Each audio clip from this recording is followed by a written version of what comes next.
welcome back to the Old Colony History Museum here in beautiful downtown Taunton, Massachusetts.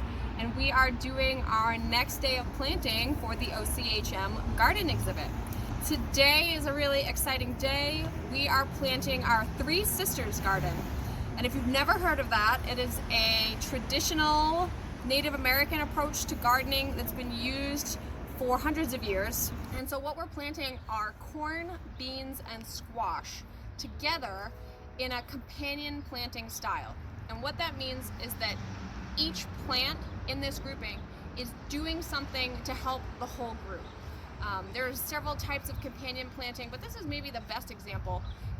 It's also great because we have a pretty small space, so it's maximizing our small beds by putting 3 crops in one small area.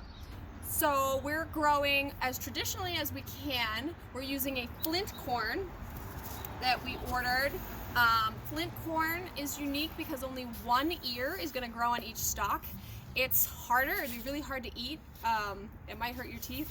And it's not as sweet as modern corn. We'll be doing that in another bed later to compare. Think of orange corn that makes polenta when you think of flint corn. So that is going to be our corn in the Three Sisters Garden. We're also growing beans. And to do a Three Sisters, you need to use runner beans, not bush beans. So these are going to grow up the corn stalks. The corn provides support for the beans. The beans actually provide nitrogen into the soil, which all the plants are going to use. And in a Three Sisters, the third sister is a squash. Sometimes it's a summer squash. You could do a gourd, and we're going to do a pumpkin. So we have these small sugar pumpkins, allegedly the best for making pies. Hopefully we can find out. And so our small sugars are our third sister in the garden.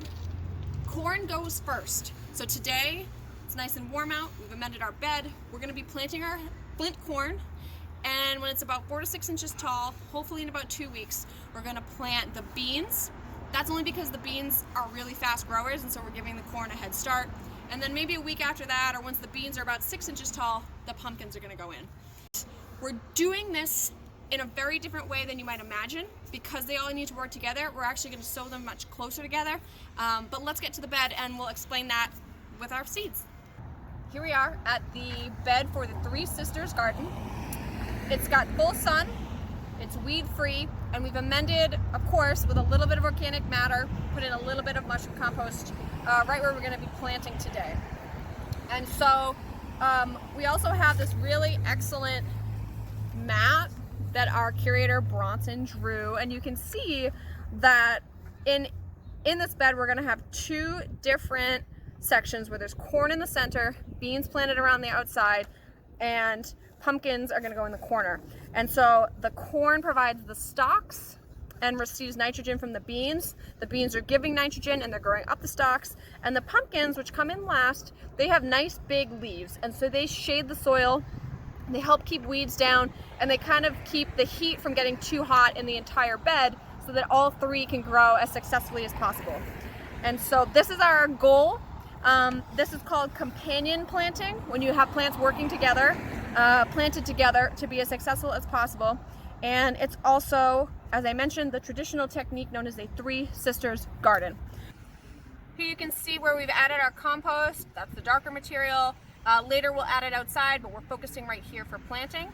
And a fun tip for planting is to use a butter knife, because this will actually give you a nice 2-inch hole in which to put our seeds. And we want to go about 1 to 2 inches with our planting.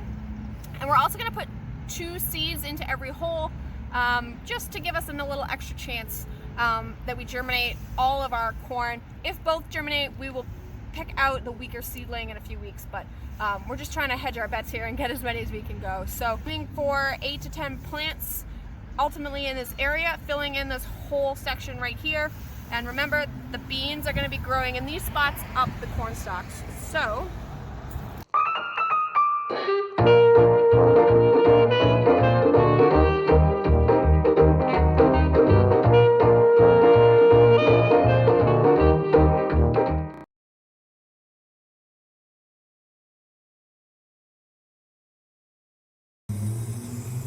all that's left is to water in what we planted today and make sure you stay tuned to see how they grow.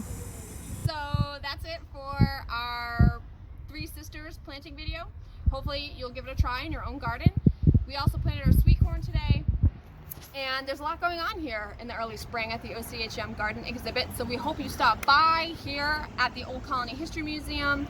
We hope you check out what's going on online, subscribe to our YouTube channel, give us some likes as we keep growing, and hopefully you'll come back and join us and you'll see how all of these plants are growing in the next couple of weeks. Stay tuned.